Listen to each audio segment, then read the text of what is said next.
With stenosis, there are a few different types of traction that we use.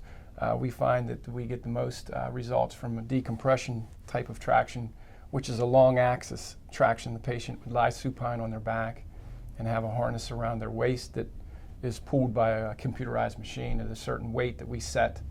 So it puts the spine in long axis and it separates the vertebra from the discs and creates more space in that region. And that treatment usually takes between 15 and 20 minutes at a time.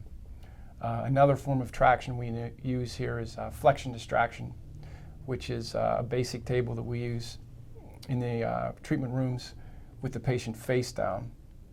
And we are taking their spine into flexion from the lumbar region down toward the floor, and you can take the spine in right and left lateral flexion or neutral flexion to try to relieve pain from the low back region and the discs and the stenotic areas. Ultimately, the goal of all the conservative care, such as the various tractions, are to try to open up the neuroforaminal space where the nerve is being compressed, and is compressed secondary from the disc degeneration.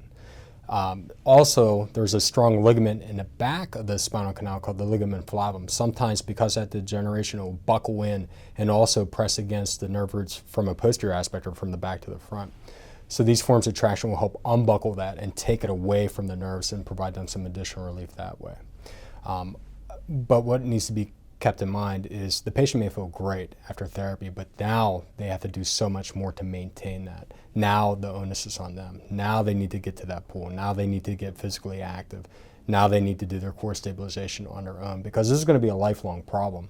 This is nothing we're going to resolve in a few treatments. They're going to continue to live with this for the rest of their life. So it's our job to educate that patient so they can continue to manage this for the rest of their lives.